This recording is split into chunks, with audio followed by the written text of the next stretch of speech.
Cuando llegues esta noche a tu casa, ábrela por el libro de Éxodo, por el capítulo 20. Tú vas a leer Éxodo capítulo 20, que habla de los 10 mandamientos, y mañana hablamos. Al día siguiente volvió a la campaña y le dije, ¿qué? Y me dice, problema solucionado.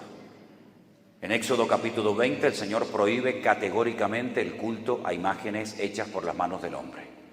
Dice la Biblia que tienen ojos y no ven, y tienen boca y no hablan, y tienen oídos y no oyen, y tienen pies y no caminan. Y el Señor dice, al Señor tu Dios adorarás y a Él solo servirás. No damos culto a nada ni a nadie más que a nuestro Dios.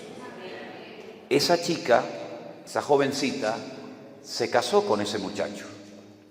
Y cuando terminó la campaña, nació una iglesia. ¿Y saben quiénes son hoy en día los pastores de esa iglesia en Sevilla? Esa parejita, para la honra y para la gloria del Señor. Fuerte ese aplauso al Señor. Eso lo hace Dios. El poder de la palabra que cambia las vidas. Aleluya.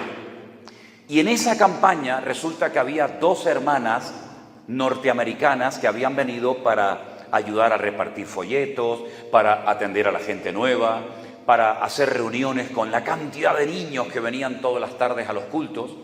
Y estas hermanas, yo les conté de mi carga, de mi deseo, del sueño que yo tenía algún día de poder venir a Sudamérica a predicar la palabra. Y ellas me dijeron, pues cuando termine esta campaña, nosotros nos vamos a ir como misioneras a Quito, a Ecuador. Y yo decía para mí, uy, yo quiero ir con ellas. Ellas vinieron a Quito y se vinieron a trabajar, no sé si ustedes lo conocen, a un ministerio que se llama Cristo para las Naciones. Es un seminario, una escuela bíblica. Disculpen, yo no sé si es buena o mala. Yo les cuento lo que ellas me contaron allí, ¿ok? Yo no sé nada de ese tema. Y entonces ellas hablaron con los maestros, con los directores de ese seminario, de esa escuela bíblica, y me dijeron, pues sería muy bueno que tú vinieras también como maestro y vinieras aquí a enseñar la palabra y hablaras de misiones, porque en aquel tiempo había mucho deseo de mandar misioneros a Europa, sobre todo a España, ¿no? Por la afinidad del idioma. Y aparte de eso, contacté con una emisora de radio que era la HCJB, y yo era un enamorado de la radio. He trabajado muchísimos años en radio, he abierto emisoras de radio, las he dirigido, y entonces me hacía también mucha ilusión conocer ese ministerio y de alguna manera poder aprender y colaborar. Teníamos todo preparado para venir a vivir a Quito. Teníamos un grupo de hermanos que nos iban a ayudar todos los meses con unas pequeñas ofrenditas para poder venir a Ecuador y vivir. Yo era el hombre más feliz del mundo porque por fin iba a venir a Sudamérica.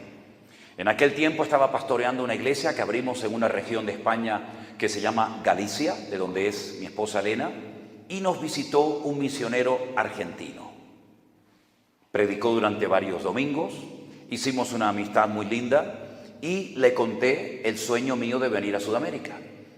Y le hablé de venir a Quito. Y me dijo, no, usted no vaya a Quito, usted no vaya a Quito. Digo, ¿y por qué? Dice, no vaya a Quito.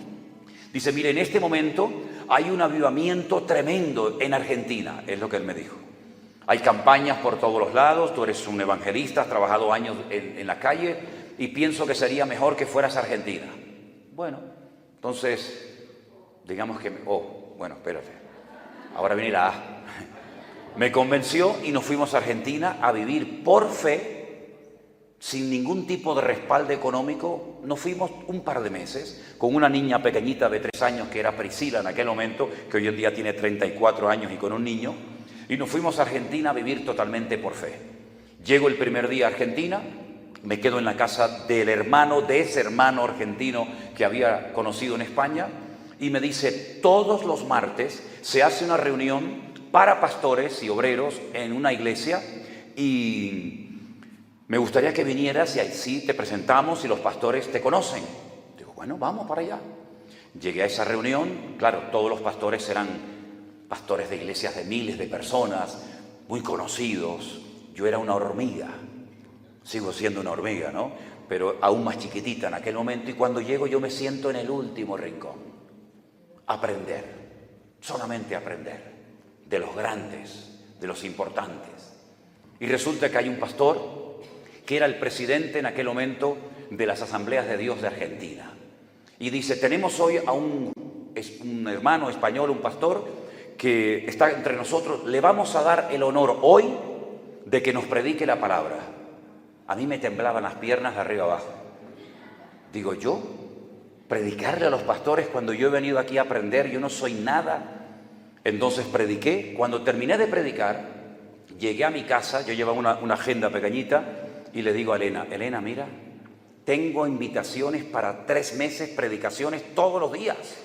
Y me dice, 3 meses, será 3 días. Digo, no, 3 meses. Hermanos, todos los días había culto en aquella época en Argentina, había un avivamiento del Señor espectacular, había campañas por todas partes. 3 meses todos los días llené la agenda. Y cuando ibas a una iglesia, esa iglesia te invitaba a otra iglesia, a un campamento, a un retiro. Año y medio estuvimos viviendo en Argentina en aquel viaje. Hasta que después dijimos, bueno, ya es tiempo de regresar a España. Y cuando regresamos, pues seguimos con nuestro ministerio, que ya ha cumplido 41 años sirviendo al Señor a tiempo completo. Empecé muy joven a predicar el Evangelio, a servir al Señor. Fui el pastor más joven de España. Con 19 años me dejaron al frente de una iglesia. Hasta el día de hoy, para mí ha sido la bendición más grande de mi vida, haber podido y seguir sirviendo al Señor. Pero llegó una época en nuestra vida en la que todo cambió.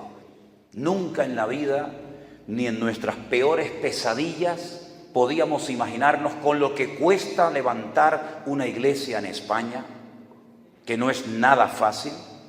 Resulta que cuando ya tenemos una iglesia abierta y consolidada, el día jueves del mes de marzo del 2020, nuestro hermano Armando, que está aquí presente, me dice, creo que van a declarar este fin de semana el gobierno el estado de alerta y se va a cerrar absolutamente todo. Probablemente tengamos que cerrar nosotros también la iglesia. Y yo le dije a él, ¿cerrar la iglesia? ¿Estamos locos?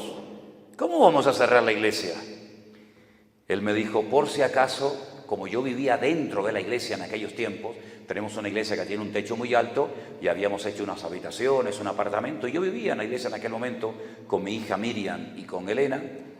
Efectivamente, queridos hermanos, el presidente del gobierno salió en televisión y declaró el estado de alarma. Se cierra todo. No hay aviones, no hay barcos, no se pueden abrir los colegios ni las iglesias, absolutamente nada. De la noche a la mañana nuestra vida y nuestro ministerio cambió completamente. Esa misma noche yo me puse de rodillas al lado de mi cama y le dije a mi Señor, Señor, si esta obra es tuya, ahora tienes una oportunidad maravillosa para demostrar que esta obra es tuya. No va a poder venir nadie, no sabemos si por un domingo, 2, 3, 4, no sabíamos nadie cuánto iba a durar aquel confinamiento. Bueno, comenzamos a predicar como si estuviéramos en pleno culto, el día jueves a las 7 de la tarde, el día domingo a las 6:30 de la tarde. Cogí mi guitarra y con mi hija Miriam y con Elena, que tuvo que aprender en 5 minutos cómo se maneja una consola de sonido, allí comenzamos a predicar un día y 2 y una semana y otra. Y muchas veces, créame, muchas veces estuve tentado a dejar de predicar porque pasaba por mi mente el pensamiento de ¿quién está escuchando este mensaje? ¿Quién está viendo esta predicación? Yo no tenía ninguna referencia. Tal vez los que ven los canales que tenemos, pues ven ahí a una persona predicando, ven a alguien cantando, pero yo no veo absolutamente a nadie. Yo veía toda la iglesia vacía. Solamente veía a mi hija en un rincón y a mi esposa allá arriba en la mesa de sonido. Y muchas veces, créame, que estuve tentado a decir, déjalo, esto no lo está viendo nadie. Pero para nuestra sorpresa, comenzamos a recibir llamadas de todas partes del mundo. Barcos que se habían quedado varados en alta mar con los turistas a bordo, que les prohibían entrar al puerto por el tema del COVID, comenzaron a llamarnos desde alta mar. Veían los cultos, veían el pastor online, escuchaban los devocionales, la tripulación nos llamaba. Comenzaron a llamarnos personas, por supuesto, de Ecuador, de Chile, de México, de Ushuaia, de Alaska, de Afganistán, de todas partes del mundo comenzaron a llamarnos. Y entonces yo dije, creo que alguien nos está viendo. Creo que alguien nos está escuchando. Y todos los días eran llamadas y llamadas y llamadas y llamadas. Y sin nosotros pedir ni un centavo, cosa que jamás hemos hecho, comenzaron a venir ofrendas de todas partes del mundo, hermanos. Todos los días tenía que salir a Western Union o a estas empresas que se llaman MoneyGram. Mandaban ofrendas de 20 euros, 1000 euros, 60 euros, 40 euros, 400 euros, 100 euros. Hermanos, miles y miles de euros. Decíamos, Señor, ¿pero qué está pasando? Podíamos pagar los locales, podíamos ayudar a hermanos. La iglesia comenzó a hacer algo al revés. En vez de la iglesia ayudar a los gastos, era la iglesia la que comenzó a ayudar a pagar, hermanos, sus alquileres, a poder ayudarles a comprar comida. Y el Señor comenzó a prosperar la obra de una forma tremenda. Y comenzamos a darnos cuenta de que la gente se estaba reconciliando con el Señor. Gente que hacía 10, 15 y hasta 20 años que habían dejado de congregarse. Gente que habían salido de iglesias muy heridos, muy lastimados. Gente que habían sido víctimas de una mala enseñanza. Gente que tenían miedo. Gente que decían, pero ¿es verdad que para bautizarme tengo que pagarle durante un año un sueldo al pastor en la mano? Yo decía, ¿pero cómo? ¿Y es verdad que tengo que arrepentirme de los pecados que hicieron mis antepasados? Porque puede ser que hoy en día tenga demonios o esté bajo maldición. Y comenzamos a oír tantas locuras que me propuse comenzar a enseñar por las redes sociales, pues lo que hay que enseñar. Única y exclusivamente la Biblia, la palabra de Dios, la sana doctrina, la espada del Espíritu. Y comenzó la gente a reconciliarse con el Señor, y comenzaron familias a reconciliarse entre ellos, y centenares de católicos comenzaron a leer por primera vez en la vida la Biblia, y comenzaron a convertirse, y comenzaron a ver milagros en sus vidas. Porque cuando una persona se acerca a Dios, cuando una persona le cree a Dios, y comienza a estudiar y a interiorizar las grandes verdades de la palabra de Dios, esa vida, esa familia, ese ministerio, esa persona cambia radicalmente y nunca más vuelve a ser la misma persona. Y nos dimos cuenta de que había personas que se habían convertido con esta pandemia, como algunos la han llamado la bendita pandemia, ¿no? Y entonces me pregunté, Señor, ¿y qué vamos a hacer con toda esta gente? ¿A dónde los vamos a mandar? Si hay personas que donde viven no tienen iglesias. Hay personas que donde viven a lo mejor tienen una iglesia, pero de una doctrina terrible. Y entonces oré al Señor y clamé a Él. Y le dije, Señor, muéstrame, dame sabiduría. Y el Señor puso en mi corazón a hacer la iglesia virtual. Algunos se reían y algunos critican diciendo, eso es antibíblico. Eso no tiene ningún fundamento bíblico. Que la gente se quede en su casa a escuchar la palabra. Tenemos hermanos que son tetraplégicos, que llevan años postrados en su cama, que no pueden salir de sus hogares. Y en un principio la idea era ayudar a esas personas, paralíticos, enfermos, que no podían salir de sus hogares. Hermanas que viven en Canadá, 40 grados de temperatura bajo cero, que no pueden desplazarse, personas ancianas. Y ese fue el objetivo inicial. Pero comenzaron a agregarse y agregarse personas de todas partes del mundo. ¿Y saben lo que ha ocurrido? En el buen sentido de la palabra, una revolución para la honra y para la gloria del Señor. Miles para la gloria de Dios. Dios ha hecho la obra y la sigue haciendo. ¡Aleluya! Porque si Dios no es el que está apoyando esta obra, ¿quién lo está haciendo entonces? ¿Qué es lo que motiva a un matrimonio a estar 3 días conduciendo desde Perú para estar esta noche entre nosotros en este lugar? ¿Se puede poner ese matrimonio de pie esta noche, por favor? Demos un aplauso a estos hermanos. 3 días conduciendo, hermanos. Dios les bendiga. Dios les bendiga. Vengan para acá. Preséntense, hermanos. ¿Cómo se llama usted, hermana? Buenas noches, pastor. Yo se lo aguanto. Gracias. Sí. Buenas noches, mi nombre es María Carmen Sarastegui. Vengo desde Perú, tengo 3 años de haberme convertido al Señor. Estoy viva por la misericordia de Dios, porque yo debo haber estado muerta hace 1 año. En el coma y casi me muero. Wow. Pero para la gloria y honra del Señor estoy acá para dar testimonio y para decir que Dios existe, que Dios es vivo y, como decía la alabanza, para siempre su misericordia. Aleluya. Gloria a Dios. Dios ha restaurado mi vida. Amén, amén. Yo tenía, mi pastor, que predicó sobre tener una vida en orden. Mi esposo y yo éramos ultracatólicos. ¿Oh, sí? Ultracatólicos.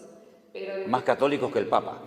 creo que más católicos que el Papa. Pero el Señor me tocó, Tremendo, me tocó un 31 de diciembre del 2018 a las 8:30 de la noche en mi habitación. Y caí rendida a Él. Wow. Y me dijo literalmente que deje toda mi vida pasar y que empiece a caminar Gloria a Dios. bajo la luz de su palabra. Y eso fue Tremendo. lo que hice. Y bueno, y mi esposo que está acá. ¿Cómo se llama usted, hermano? Arístides. Hermano, yo les quería preguntar, sinceramente, ¿qué les motiva a ustedes para venir 3 días conduciendo y 3 días de vuelta? Sí. Porque no se van a quedar a vivir acá, ¿no? No. Tienen que volver. Tenemos que regresar. ¿Qué les motivó a ustedes venir aquí hoy, esta noche, estos días? Le voy a decir, en primer lugar, escuchar la palabra de Dios de nuestro pastor, porque lo consideramos nuestro pastor. Cuando yo Tremendo. empecé a escuchar la primera predica que fue sobre el orden mundial, Oh, sí. el nuevo orden mundial, el Señor puso en mi corazón el poderlo conocer. Y con mi esposo conversamos este Tremendo, año de poder ir el año que viene a Islas Canarias a Wow. conocerlo. Gloria a Dios. A conocerlo. Y Pues se ahorraron el pasaje, vine yo a visitarles. A ¿Qué les parece? a eso iba, Qué maravilloso, ¿no? Porque sacamos cuentas, ahora sabemos cómo está la economía en todo el mundo, sacamos Sí, cuentas. cierto. Y bueno, y eran unos buenos miles de euros. Sí, Señor. Pero el Señor es bueno y misericordioso y su amor es infinito. Entonces, Él hizo que el pastor venga. Cuando vi que venía a Colombia, luego vi Ecuador, Quito, y dije, no, nosotros nos vamos. Y en ese mismo día me puse en contacto con el hermano Steven. Le escribí, me contestó, me matriculé. Qué bueno. Y venimos, como dice, 3 días. Salimos el lunes 9:30 de la mañana. Wow. Llegamos anoche a las 7 de la noche. Increíble. Y aquí Increíble. estamos para Gloria a Dios. Amén. ¿Quiere decir algo? Tremendo, ¿eh? Tremendo. Qué barbaridad. Sí, Señor. Qué bueno, hermano. Fuertes aplausos al Señor. Una bendición, de verdad. Una bendición. Aleluya. Qué lindo. Gloria a Dios. Aleluya. Tremendo, hermanos. Tremendo. Lo que hemos visto en estos 2 últimos años no lo habíamos jamás ni siquiera imaginado, queridos hermanos. Créame, de verdad, ¿eh? Jamás. Porque todo esto es producto de un mover del Señor. Está trayendo como un renuevo, una frescura a los que siempre tuvieron hambre por las cosas de Dios. Yo he dicho muchas veces, y probablemente ustedes, algunos lo recordarán, que en marzo del 2020, cuando comenzó todo esto que afectó a todas las naciones de la tierra, nunca se habían cerrado todas las iglesias del mundo, jamás. Las evangélicas, las católicas, nadie podía salir a ninguna parte. En España solamente se podía salir al supermercado a comprar o a pasear al perro. Y nunca le di tantas gracias a Dios por mi perro como en aquellos días. Lo tenía agotado. Lo sacaba por la mañana, por la tarde, por la noche. La gente llamaba para alquilar los perros para poder pasear por las calles, hermano. Créame. La gente que odiaba a los perros se hicieron amantes de los perros, porque era la única posibilidad de poder salir a la calle un poco, ¿no? Pero mis queridos hermanos, en estos 2 años hemos visto tanta bendición del Señor. Una de las frases que más he oído, cuando dicen los hermanos, se me cayeron las escamas de los ojos. Por fin entendí para lo que vino el Señor. Por fin entendí el Apocalipsis. Por fin entendí tantas cosas que nunca en mi vida me habían explicado. He bautizado en estos días a un grupo de hermanos y una de las personas que más me impactó, una señora de más de 80 y tantos años.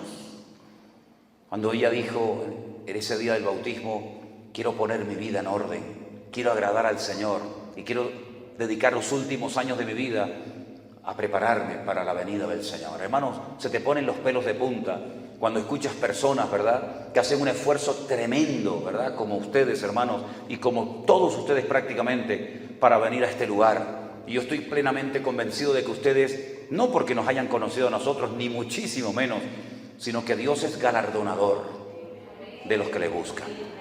Y créame que como pastor les digo sinceramente esto. Apláudele al Señor si quiere. Y créame que como pastor, muchas veces, cuando la gente me llamaba y me contaba todo lo que habían padecido, todas las falsas doctrinas, todas las cosas terribles que se han metido en las iglesias, contaminándolas, etcétera, etcétera, yo decía, Señor, ¿hasta cuándo? ¿Hasta cuándo, Señor? Yo cuando me convertí hace muchos años atrás, el evangelio era una maravilla. Era todo tan simple, tan sencillo, tan bonito. Lea la Biblia, ore, busca al Señor y ya está. Y no había tanto lío y tanto rollo que tienen que hacer esto, que tienen que hacer. He visto hermanos agotados en las iglesias. Venga reuniones y he visto hermanas que han perdido sus hijos y sus matrimonios por atender más la obra del Señor que atender a su marido y atender a su familia.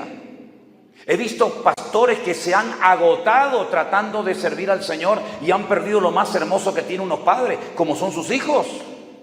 Y yo ante todo esto yo decía, pero Dios mío, pero haz algo, Señor. Y yo no digo que solamente a mí me haya escuchado el Señor, seguramente más de uno también lo habrá hecho y pedido. El Señor dijo, basta, todo el mundo dentro de las casas. Y el Señor nos dio tiempo para reflexionar qué estábamos haciendo con nuestras vidas. ¿Por qué creíamos lo que creíamos? ¿Por qué predicábamos lo que predicábamos?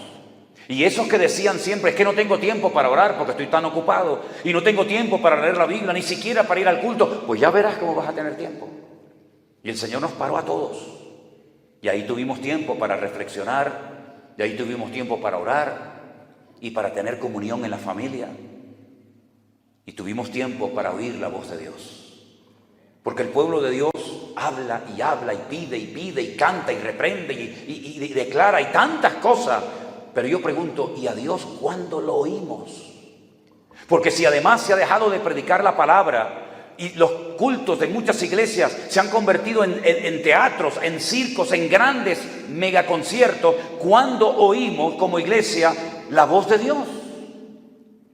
¿Es que acaso no dice el Señor a su pueblo, el que tiene oídos para oír, oiga lo que el Espíritu dice a la iglesia? Lo dice 7 veces, para que no haya ninguna duda de que Dios quiere hablar y comunicar cosas a su pueblo. Pero su pueblo está tan ocupado en tantas actividades, tan entretenido en tantas cosas, que se olvidan que lo principal no es atender tanto la obra del Señor, sino pasar más tiempo con el Señor de la obra. Y mis queridos hermanos, leyendo en estos días el mensaje del Señor a la iglesia de la Odisea, yo pensaba, digo, Señor, esto que le pasó a esta iglesia, ¿cuántas iglesias están viviendo esta realidad? En el libro del Apocalipsis, queridos hermanos, el último mensaje que el Señor le da a la iglesia de la Odisea, le dice así. Mientras están buscando ese texto en Apocalipsis capítulo 3, permítame decirles que el libro del Apocalipsis no se escribió para asustar al creyente, sino todo lo contrario. El libro del Apocalipsis es verdad que tiene un lenguaje diferente a los demás libros de la Biblia. Aparecen una serie de cosas que no aparecen en ninguna otra parte de la Escritura, pero se escribió como una revelación del Señor Jesucristo a la iglesia, para que la iglesia supiera cómo tenía que comportarse en los tiempos finales, para que la iglesia no estuviera distraída ni despistada, sino que supiera en todo momento discernir e interpretar adecuadamente las señales de los tiempos. Y el Señor decide escoger a 7 iglesias, que hoy en día, dicho sea de paso, no existe ninguna de ellas, porque todas estaban en lo que hoy en día es Turquía. Y Turquía es un país 100% musulmán. No digo que no haya cristianos, pero estas iglesias como tal ya no existen. Pero en aquel momento eran iglesias importantes. Probablemente todas, directa o indirectamente, fueron fundadas por el apóstol Pablo y sus compañeros de viaje, como Silas, Timoteo, Tíquico, etcétera, etcétera, ¿verdad? Él utilizó la iglesia de Éfeso como la base, como la iglesia madre, y de ella salieron obreros a todas partes y fundaron iglesias en Sardis, en Tiatira, en Filadelfia, en la Odisea, en Pérgamo y en muchas poblaciones.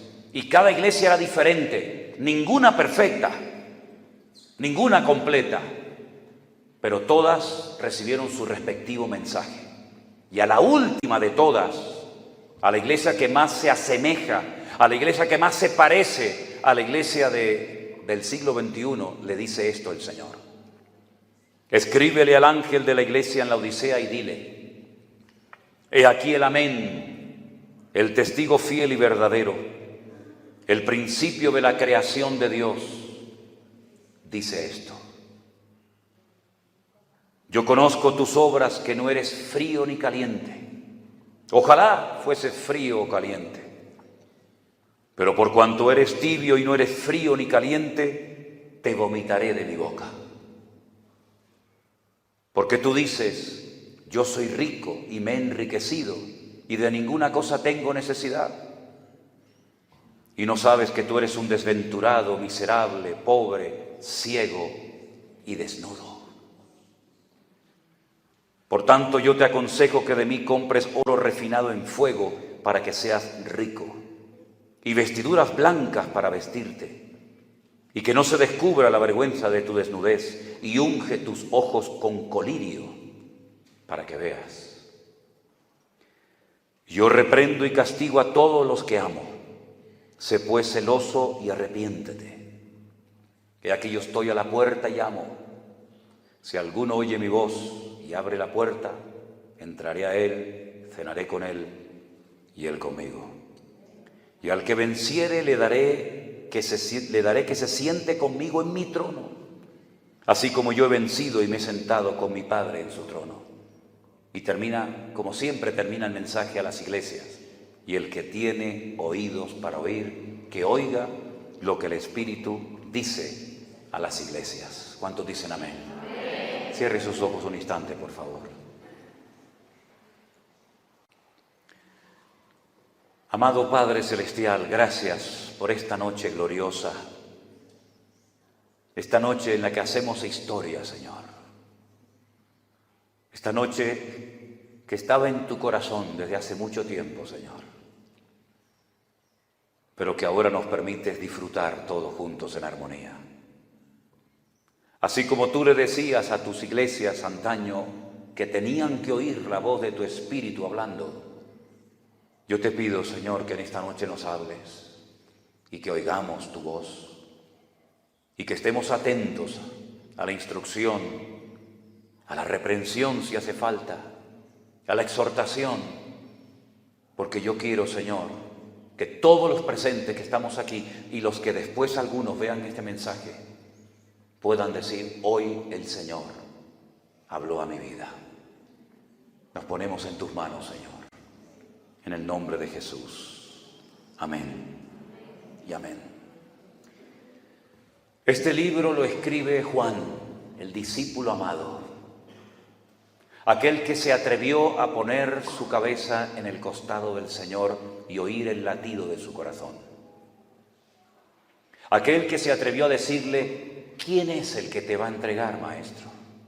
Cuando todos los que estaban sentados esa noche a la mesa le dijeron al Señor: ¿seré yo?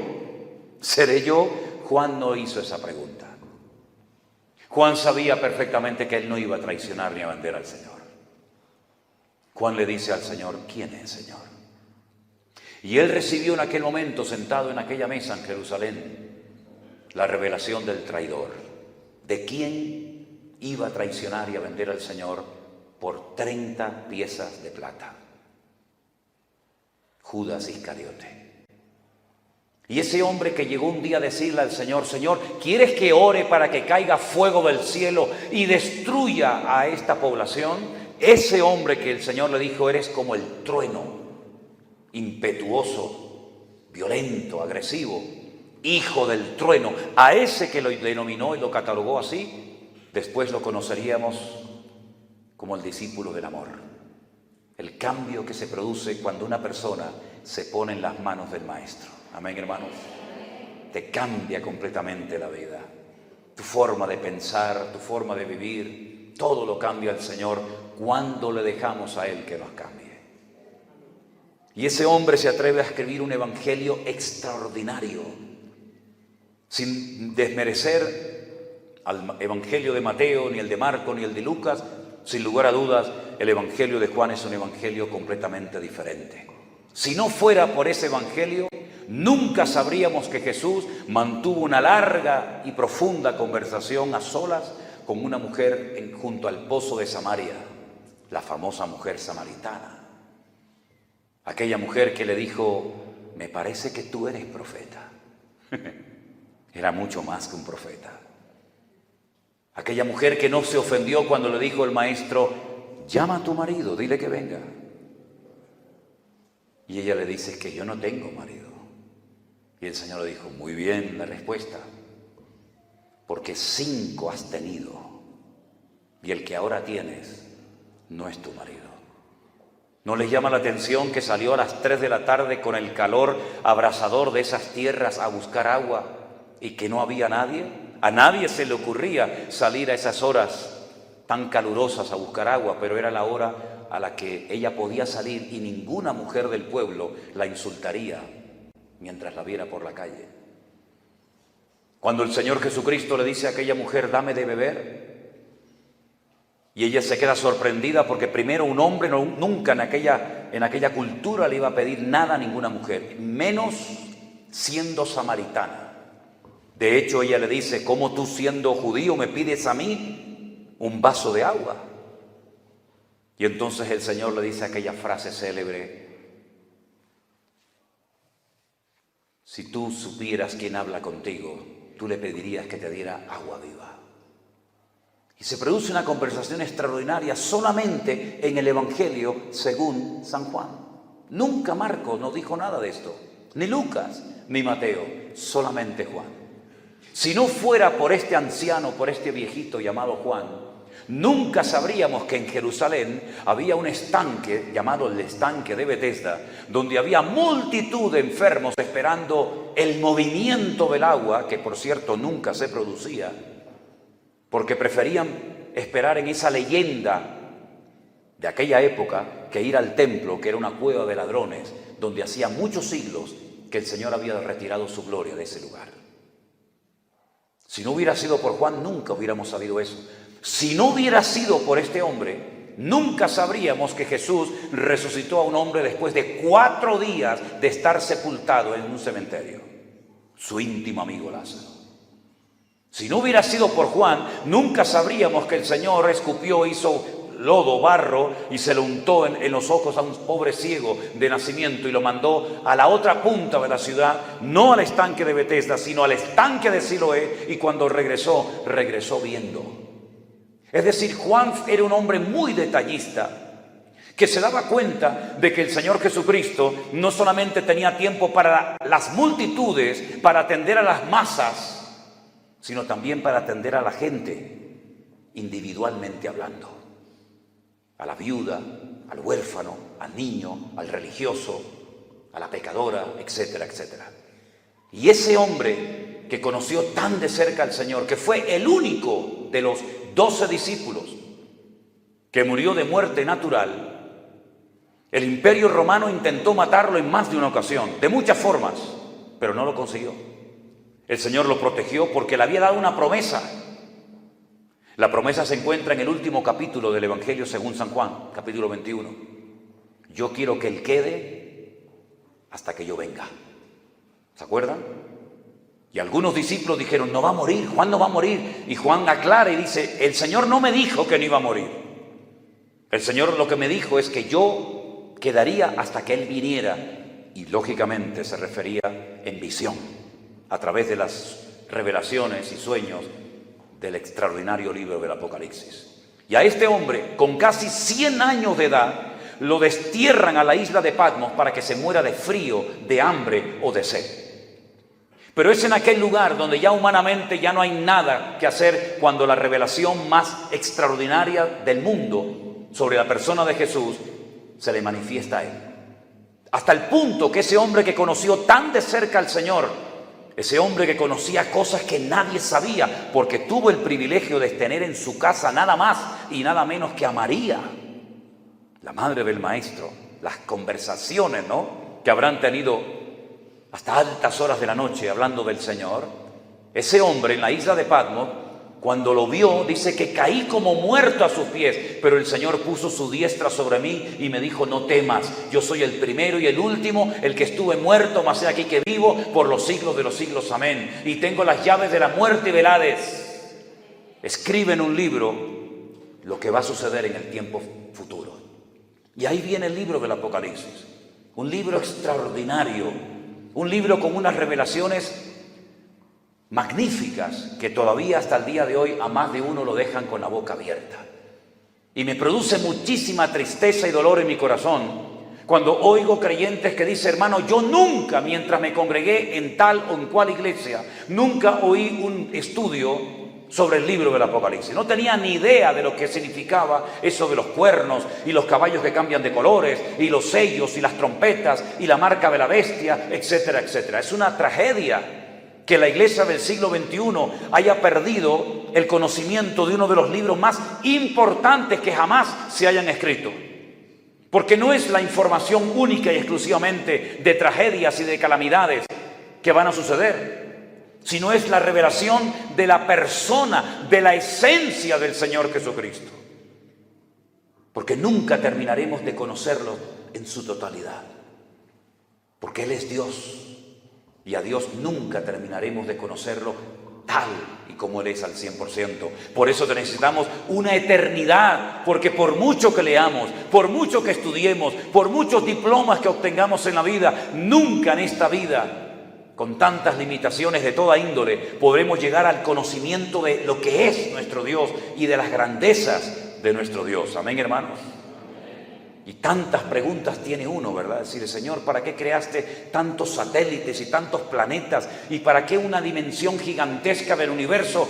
Sino solamente para que el hombre viviera en un planeta llamado Tierra. ¿Y por qué hiciste esto y aquello? Y hay tantas cosas que le preguntaríamos al Señor, ¿verdad? Pero el libro del Apocalipsis nos habla sobre todo de la situación de la iglesia de los últimos tiempos.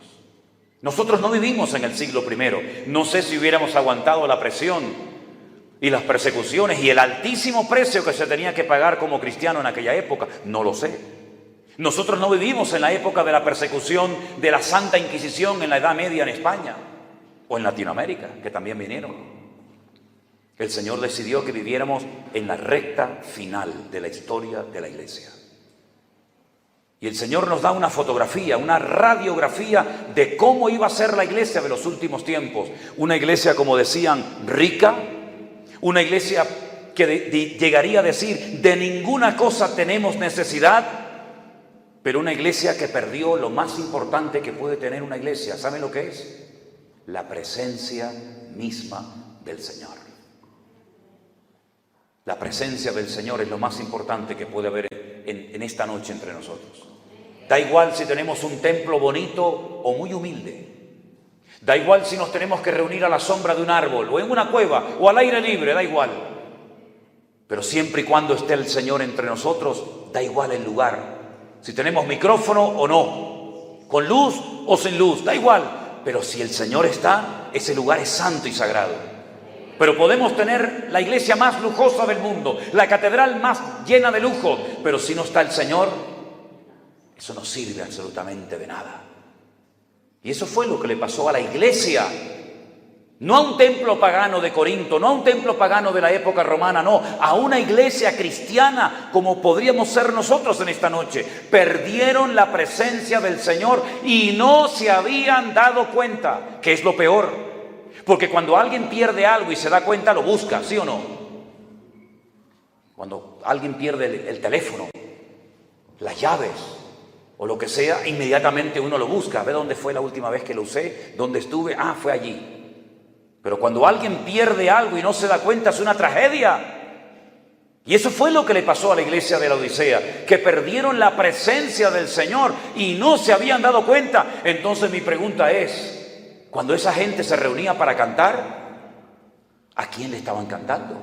Porque que yo sepa, esta noche, ¿a quién le hemos cantado? ¿A quién hemos adorado? Al Rey de Reyes y al Señor de los Señores. ¿Sí o no? Que siempre sea así. No le hemos cantado a un hombre. No le hemos cantado a una imagen, a un santo. Le hemos cantado a Él que está aquí con nosotros en esta noche. Aleluya. Pero si el Señor no estaba en la iglesia de la Odisea, ese culto, ¿a quién se lo estaban celebrando? Qué tremendo, hermanos. Es que no es la primera vez que una persona pierde algo en la Biblia y no se da cuenta que lo ha perdido. Ya le pasó a Saúl. ¿Se acuerdan de Saúl?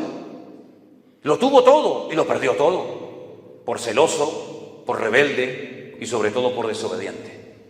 Dice que el Espíritu del Señor se apartó de él y él no se había dado cuenta. Y lo mismo le pasó a Sansón, que pensaba que podía pecar toda la semana y arrepentirse el último día, hasta que perdió la presencia del Señor de su vida y no se había dado cuenta. Y lo mismo le pasó a José y María, que salen de la fiesta de Jerusalén y caminan rumbo a Nazaret, donde vivían, y María creyendo que el niño estaba con el padre y el padre pensando que estaba con la madre. Resulta que cuando se encuentran los dos se dan cuenta de que el niño se ha quedado en Jerusalén y ninguno se había dado cuenta, y tienen que dar marcha atrás y encontrar al niño que se había quedado en Jerusalén. Y yo siempre he dicho que el niño no se perdió. Yo siempre he dicho que los que se perdieron fueron sus padres, porque los hijos no tienen que cuidar de los padres. Son los padres los que tienen que cuidar de los hijos. Y más en esta generación, y más en este tiempo, cuando están intentando meterle todo tipo de ideas raras a los niños en las escuelas y que acepten lo malo como bueno, ¿verdad? Siempre son los padres los responsables delante de Dios de cuidar a sus hijos. Y José y María, por lo que fuera, se despistaron y perdieron al niño Jesús hasta que lo encontraron en Jerusalén. Y esta iglesia de la Odisea era rica, como muchas iglesias hoy en día son ricas, tienen de todo. Pero si no tienen la presencia del Señor, ¿de qué les sirve ese equipo de sonido? ¿De qué les sirve ese salón que es una joya? ¿De qué les sirven esos instrumentos? ¿De qué les sirve lo que tienen si no son el tipo de persona que Dios quiere que sean? Lamentablemente a veces el espíritu del mundo, el método, el sistema del mundo, la corriente del mundo se ha metido dentro de la iglesia. Y los únicos que podemos frenar la descomposición moral y espiritual del planeta Tierra, ¿saben quiénes somos? Nosotros. Jesús dijo: vosotros sois la sal de la tierra, pero si la sal no hace su función, será pisoteada. ¿Qué es lo que quieren? Pisotearnos, borrarnos de la faz de la tierra. Pero mientras estemos aquí, tenemos que clamar por nuestros países, por nuestros hijos. Tenemos que orar al Señor para que la maldad no siga y siga y siga y siga, sino que nosotros seamos esa luz sobre un monte que no se puede esconder, sino que sepan que todavía existe amor en la tierra, y todavía hay restauración en los matrimonios, y todavía hay respeto y orden y cariño y perdón y tantas cosas. ¿Dónde? En la iglesia, en la casa de Dios. Porque ya eso en el mundo ya se perdió hace mucho tiempo. ¡Qué responsabilidad tan grande tenemos! Yo sé que es muy importante trabajar y dar una carrera y unos estudios a los hijos. Me parece muy bien, yo no tengo nada en contra de eso. Pero hay ciertas y determinadas situaciones y problemas en la vida que no se solucionan ni teniendo 20 carreras, ni siendo millonario. Porque los ricos y los cultos y los sabios también lloran y también se deprimen. Hace unos días estaba escuchando el testimonio de un cantante muy famoso que dijo: lo llegué a tener todo lo que se puede anhelar y tener en esta vida, y cuando lo tuve todo en la mano me sentía el hombre más miserable de la tierra, un vacío tremendo en mi corazón, porque uno lucha por tener una casa, por tener un coche, por tener, y cuando lo tienes, el vacío aún es más grande que cuando no tenías todo eso. Y es que ya lo dijo hace muchos siglos un famoso filósofo francés llamado Pascal. Él dijo una frase tremenda: cuando Dios creó al hombre, le dejó en su corazón un hueco con la forma de Dios. Y hasta que Dios no llene ese vacío, nada ni nadie podrá llenarlo. Podrás probar lo que quieras. Podrás viajar, podrás emborracharte, podrás drogarte, podrás tener lo que quieras. Pero si Dios no está en el centro de tu corazón, te sentirás como un ser miserable y vacío. porque te das cuenta que después de haber llegado a la cúspide y de haber tenido todo, no tienes nada y estás vacío. Y te pasa exactamente lo mismo que cuando uno se atreve a leer la Biblia desde el principio, que ya la Biblia describe lo que le iba a pasar en el mundo espiritual al hombre, pero lo describe desde el mundo natural, diciendo: y la tierra estaba desordenada, vacía y en tinieblas. ¿Y cómo está el corazón del hombre sin Dios? Desordenado, vacío y en tinieblas. Y el único que puede cambiar esa soledad en una presencia permanente, y el único que puede quitar esas tinieblas en luz, y el único que puede quitar todo lo negativo y todo lo malo de tu vida, es tu Creador, tu Señor, que se llama el Rey de Reyes y el Señor de Señores, nuestro Señor Jesucristo. Aleluya. Así es. Pero algunos, en su ignorancia, porque es así, dicen: es que yo no necesito nada de esto que ustedes predican, porque yo tengo una religión. Yo soy, y te dicen su religión. Muy bien. ¿Usted sabe lo que significa la palabra religión? Muchos no saben. Es un término que viene del latín y la conjugación verbal es religa, reluga, relegare, que literalmente significa en español o en castellano atarse o volverse a atar. Las religiones, absolutamente todas, fueron inventadas por el hombre. El Islam, el budismo, absolutamente todas. Mormones, testigos de Jehová, Hare Krishnas. Podríamos estar toda la noche mencionando religiones o sectas. Todas fueron inventadas por los hombres. Pero mi pregunta es: ¿cuál es la religión de Jesucristo? ¿Cuál es la religión a la que él pertenecía? ¿Sería tal vez Jesucristo católico? El catolicismo fue inventado en el 400 y pico después de Cristo. No existían curas, ni monjas, ni templos, ni catedrales durante los primeros 400 años del cristianismo. No existía la sagrada forma o la Eucaristía, la confesión auricular, el Dios te salve María, ni siquiera el credo. No existía absolutamente nada, ni el rosario, no existía nada del mundo católico. Jesús nunca fue católico, Jesús nunca hizo la confirmación, Jesús nunca se confesó ante un cura, Jesús no se bautizó en una pila bautismal por un sacerdote. Entonces, ¿cómo era Jesús? Jesús era de raza judía. Su padre era judío, su madre era judío, sus antepasados eran judíos. Si usted quiere saber cómo se llamaban los padres de José y María, vaya a la genealogía de Mateo capítulo 1 y podrá ir hacia atrás y sabrá cómo se llamaba el padre, el abuelo, el tatarabuelo, etcétera, etcétera, hasta llegar a Judá, el hijo de Jacob. Ninguno de ellos fueron católicos, por cierto, y tampoco evangélicos, porque tampoco la palabra evangélicos, pentecostales, metodistas, anglicanos, luteranos aparece en la Biblia, ninguna. Pero él una vez se autodefinió y dijo: yo, primera persona del singular, yo he venido para darles vida y vida en abundancia. Él fue un enemigo acérrimo de la religión de su época, el judaísmo. El mensaje más duro de la Biblia, el mensaje más contundente de Jesús, lo lanzó contra los escribas y fariseos de la época, es decir, los profesionales de la religión. Mateo capítulo 21 los llama sepulcros blanqueados. Existía y existe hasta el día de hoy la costumbre en Israel de vez en cuando ir por los cementerios y pintarlos. Y Jesús dijo: ustedes son como esos sepulcros blanqueados, recién pintados, bonitos por fuera, pero llenos de muerte por dentro. Así sois vosotros. ¿O es que acaso nos hemos olvidado de que el Señor Jesucristo entró en el templo de Jerusalén, el centro religioso de la época, y volcó las mesas? Y les dijo a los religiosos de la época, a las máximas autoridades, a los sumos sacerdotes, Anás y Caifás, el suegro y el yerno, que tenían un negocio montado en el templo: habéis convertido mi casa en cueva de ladrones.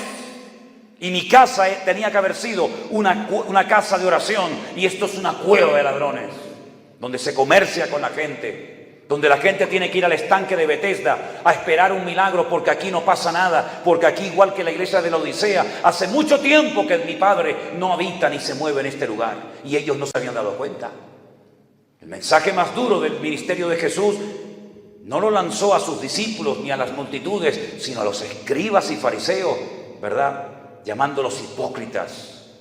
Una vez fue a predicar a la sinagoga de uno de ellos y se dio cuenta de que había una mujer que hacía 18 años que estaba encorvada, totalmente encorvada, no se podía enderezar, y Jesús le dice: ven, ponte aquí. Le pone las manos encima, ora por ella, y al instante, mis queridos hermanos, al instante dice que se enderezó y comenzó a glorificar a Dios. Después de 18 años de asistir a aquella reunión religiosa, el Señor la sanó y le cambió la vida. Y el principal de la sinagoga, en vez de haber dicho: gloria a Dios, qué tremendo, ¿puedes venir a predicar el próximo día? ¿Pueden venir, hermanos, para que este hombre ore por ustedes? No, dice que se enfadó con Jesús, se enfadó con el Señor, el santo, perfecto, varón de Dios. Y le dice a la gente: 6 días hay en los que pueden venir, pero no vengáis a la sinagoga en día de reposo. Para que ustedes sepan, los judíos solamente se reúnen un día a la semana, el Shabbat, el día de reposo. ¿Qué está diciendo este hombre? No vengan en el día de reposo, porque no los voy a atender. Vengan durante la semana, que tampoco los voy a atender, porque no tenemos reunión ni la puerta del templo abierta. Y Jesús se le queda mirando y le dice: tú eres un hipócrita. ¿Así era el Señor? Y le dice: resulta que esta mañana te has levantado, has cogido tu buey o tu asno, lo has desatado, lo has llevado a beber, después lo llevas otra vez al pesebre, lo vuelves a atar, y aquí no ha pasado nada. Y resulta que a esta hija de Abraham, que ha asistido 18 años fielmente sin crearte ni el más mínimo problema, no le has prestado ni la más mínima atención, vengo yo y la suelto, rompo esa atadura satánica sobre su vida y te enfadas. Tú eres un hipócrita, hombre. Pero hermanos, ¿cuántas personas hoy en día le dan más derechos a un perro, a una foca, a una ballena, que a una criatura que está en el vientre de su madre, y lo tiran al cubo de la basura porque molesta? Ese es el mundo de hipocresía, de doble moral en el cual vivimos.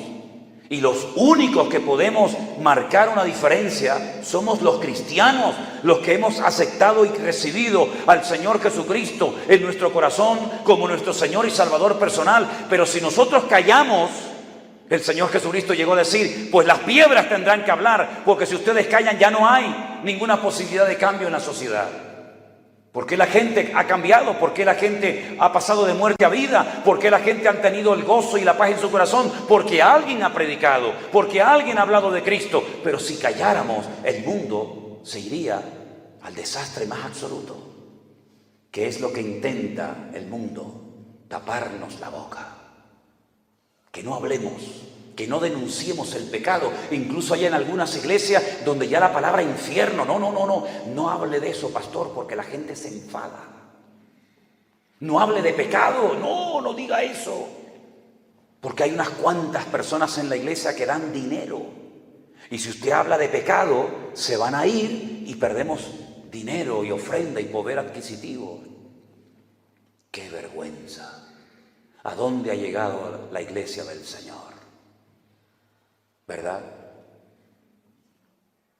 ¿No dice la Biblia que un día Jesús predicó y algunas personas se marcharon ofendidas?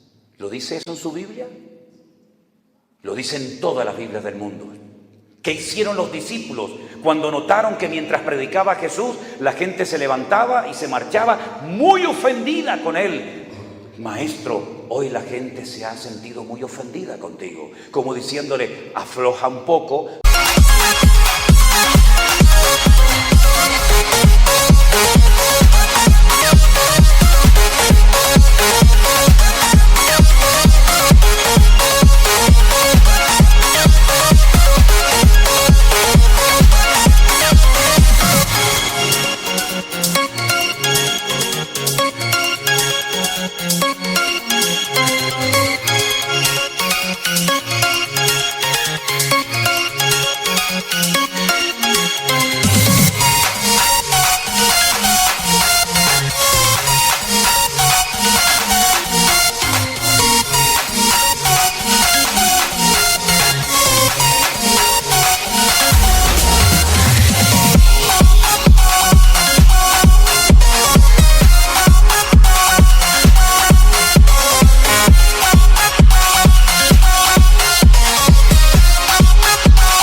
Tan exigente, sé un poco más diplomático, porque como sigas así te vas a quedar más solo que la una. ¿Qué dijo el Señor? ¿Se han ido ofendidos hoy porque les he predicado la verdad? Si ustedes también se quieren marchar hoy, aprovechen y váyanse ahora mismo. Pero yo no voy a bajar el nivel, ni voy a predicar lo que la gente quiere oír para tener a más multitudes y para tener más gente y más aplausos. Tenemos que recuperar el valor perdido. Hemos sido valientes para emborracharnos, hemos sido valientes para engañar, hemos sido valientes para robar, hemos sido valientes para drogarnos, hemos sido valientes para tantas cosas, pero luego para Dios parece que esa valentía se difuma, se diluye y somos unos cobardes, ¿verdad? Pero yo creo que ha llegado la hora de decirle al Señor que nunca nos pase la tragedia que le pasó a la iglesia de la Odisea, que te perdió. Y tú dices, estoy a la puerta,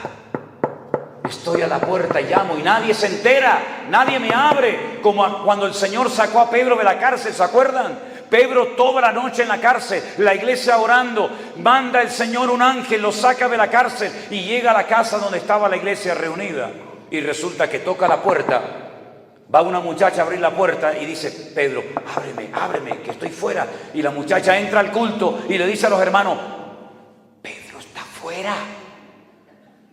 Y le dicen en el culto los hermanos, cállate hermana, por favor, estás loca. Oiga, que no me estoy inventando nada, es que esto lo pone en la Biblia. Lo llamaron loca. Los hermanos de la iglesia le dijeron, loca. Ese no es Pedro, ese es el ángel de Pedro. Uf, qué espirituales. El ángel de Pedro. Pero una pregunta, ¿este culto de oración para qué lo hemos hecho? Para que el Señor cuide a nuestro pastor, a Pedro, y lo traiga pronto, ¿sí o no? Y ahora que está en la puerta, ¿le llamamos loca a la hermana? ¿No será que ustedes son los locos y aquí la única cuerda es esta muchacha? Tardó más la iglesia en abrirle la puerta a Pedro que el Señor sacarlo de la cárcel. Somos nosotros los que a veces impedimos que el Señor se manifieste. El Señor no tiene problemas con los inconversos. Muchas veces el freno lo ponen los mismos cristianos. Cuando llaman loco a uno que quiere hacer algo diferente y no le creen. O cuando algunos dicen, no, ya Dios no hace milagros, pero porque ellos no creen que Dios pueda seguir haciendo milagros hoy en día. Y entonces predican desde sus púlpitos y predican desde sus libros que ya cuando murieron los apóstoles ya se acabaron los milagros, pero no porque realmente sea así, sino porque ellos no tienen la fe para creer que Él es el mismo ayer, hoy y por los siglos. Todavía sigue habiendo cristianos hoy en día que impiden la gloria del Señor en la iglesia. Todavía sigue habiendo cristianos hoy en día que le dicen al Señor, déjalo Señor, déjalo, no quites la piedra, no lo quites. Todavía sigue habiendo cristianos que dicen, vamos a seguir como estamos, sin meternos con nadie, sin meternos en líos por si acaso. Yo he venido para que ustedes pierdan el miedo al hombre. Y el único respeto que le tengan en esta vida, se lo tengan solamente al Señor. Es imposible caerle bien a todo el mundo, totalmente imposible. Ni el Señor Jesucristo le agradó a la gente, a todos. Pero nosotros no estamos en este mundo para agradar a la gente. Nosotros estamos aquí para predicar las virtudes de aquel que nos llamó de las tinieblas a su luz admirable. ¿Cuántos dicen amén en esta noche? Fuertes aplausos a nuestro Dios, hermanos. Dios les bendiga y que el Señor nos guarde. Aleluya. Vamos a orar, por favor. Cierre sus ojos y pidámosle al Señor que nunca nos pase lo que a esta gente le pasó. mucho templo, mucha riqueza, mucho de esto, mucho de aquello, pero lo principal, que era la presencia del Señor, la perdieron. Hermanos queridos, le dijo Moisés al Señor: si tú no vienes conmigo, yo de aquí no me muevo. Y hoy tenemos que decirle al Señor con todo nuestro corazón: Señor, yo no quiero presumir de una religión. Yo lo que quiero es tenerte a ti, Señor. Porque las religiones sabemos hasta dónde pueden llegar. Pero el Señor Jesucristo hasta la muerte la venció, resucitando al tercer día. Y te pedimos, Señor, humildemente en esta noche, que nunca, jamás, ni a nivel personal, ni a nivel de congregación, perdamos la gloria y la presencia de Dios de nuestras vidas. Que no nos enredemos tanto en las cosas de este mundo, en el materialismo y tantas otras cosas, que al final lo más importante, que era buscar primeramente el reino de Dios y su justicia, nos olvidemos de eso. Guárdanos, ayúdanos a mantenernos siempre bien cerca de ti, Señor. Y contra viento y marea predicaremos tu palabra hasta las últimas consecuencias, si hace falta. Pero sabemos, Señor, que tú buscas una iglesia sin mancha y sin arruga, una iglesia ordenada, una iglesia coherente, una iglesia que sea igual dentro que fuera de sus templos. Y para eso hoy en día, Señor, necesitamos pedirte mucha ayuda y mucha bendición, porque por nuestras fuerzas no podremos nunca llegar a ninguna parte.